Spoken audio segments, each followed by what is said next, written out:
Hello and welcome to innoii Science. In my last video, I have shown how maglev train replaced contact motion with magnetic levitation, eliminating the need of wheels. But even after eliminating friction, scientists has discovered that another invisible enemy was waiting ahead: air. The faster a train moves, the harder it has to push against the surrounding air. At extremely high speeds, air resistance becomes the real obstacle. This raises an important question. What if we could remove air itself? To answer that, we first need to understand what the drag is. If an object moving through the atmosphere collides with countless air molecules, these collisions create a resisting force called drag. And here's the problem. The faster you move, the larger the drag force becomes. In fact, drag increases roughly with the square of speed.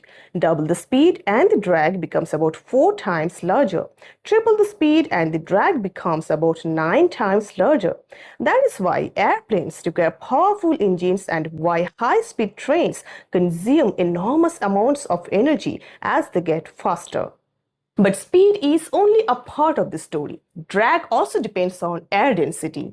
Reduce the amount of air and drag falls dramatically. Remove almost all the air and the resistance nearly disappears. This simple idea inspired one of the most futuristic concepts ever imagined. More than 2 centuries ago, English engineer George Medhurst proposed an extraordinary idea. Instead of moving through the atmosphere, why not move through a sealed tube with most of the air removed?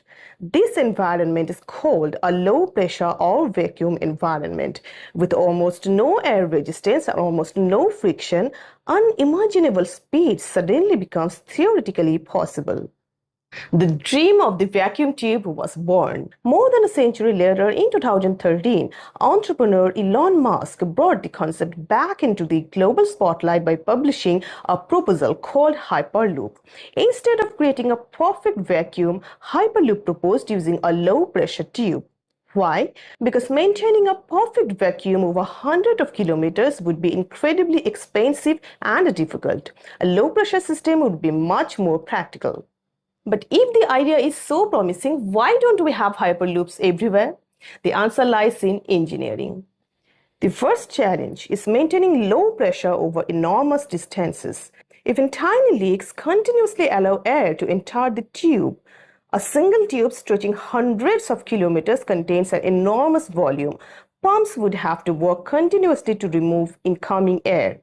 Elon Musk proposed using many vacuum pumping stations distributed along the route instead of relying on a few giant pumps.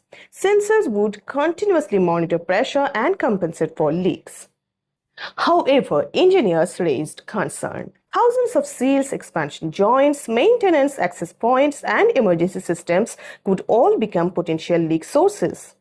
Even if theoretically possible, the operation and maintenance cost will be huge.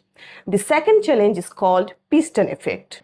Imagine pushing a plunger of a syringe. The air in front of it gets compressed.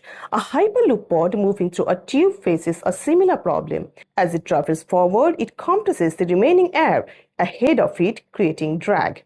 Elon Musk proposed a novel solution, a compressor at the front of the pod. Its job would be to suck in air from the front, redirect it beneath or around the vehicle, and reduce pressure build up.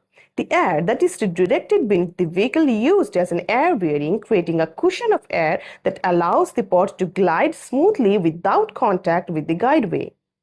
This was one of the most innovative features of the original Hyperloop designed by Elon Musk. But as companies moved forward towards building this, many moved from air bearing and adopted magnetic levitation. I have a complete conceptual video on maglev train. If you are interested, please find the link in the description box. The third challenge is thermal expansion. When materials heat up, they expand. The relationship is given by delta L equals alpha times L times delta T. Even a small temperature change can create surprisingly large movements when the structure stretches for hundreds of kilometers.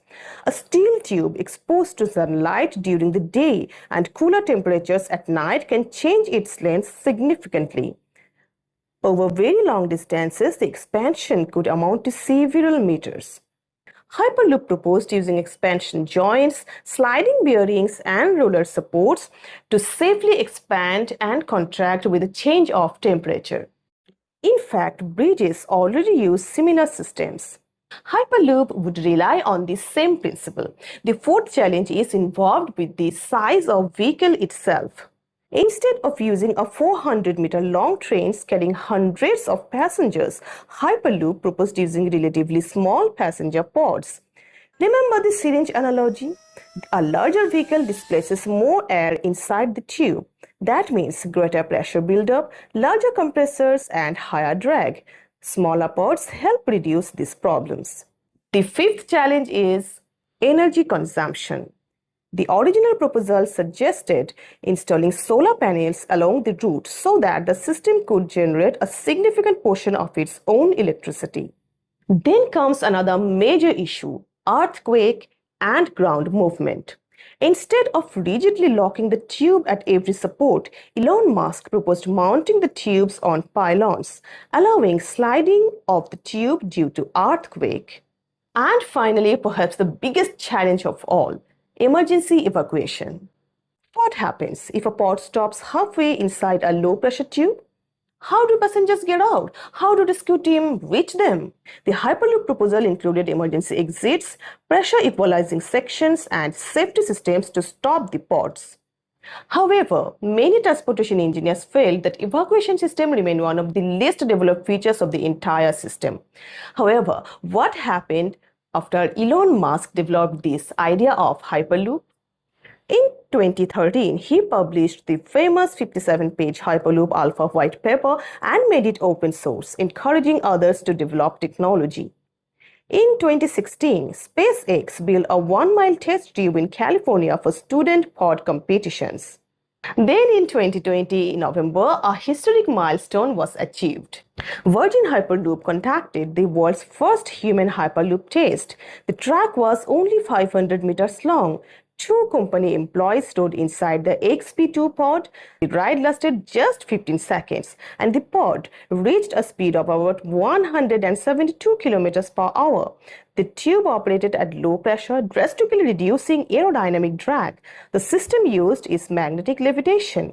The XP2 pod was equipped with seat belts, leather seats, small windows, and passenger safety systems. According to the passengers, the ride felt similar to accelerating in a sports car. It was smooth, quiet, and surprisingly comfortable. But despite all this success, major challenges remained. In 2022, Virgin Hyperloop announced that they will shift their focus from passenger to cargo because implementing passenger commercialization will be much expensive. Today, there is no operational passenger Virgin Hyperloop system. Many people interpret it as an evidence that perhaps Hyperloop is far more difficult than it was initially expected. So, is Hyperloop dead? Not entirely. Several organizations, including Swissport and Hyperloop Transportation Technologies, are still actively researching the technology. India has also entered the race. At the IIT Madras Discovery Campus, researchers have built a 410 to 422-meter subscale Hyperloops test track. As of July 2026, there is no commercial Hyperloop operating in the world. So, is the Hyperloop the future of transportation? Only time can answer. The physics works, the dream is big, but to implement a brilliant idea into a safe and affordable transportation system is a real engineering challenge. Personally, I am optimistic. Let's see what future brings. Thank you for watching.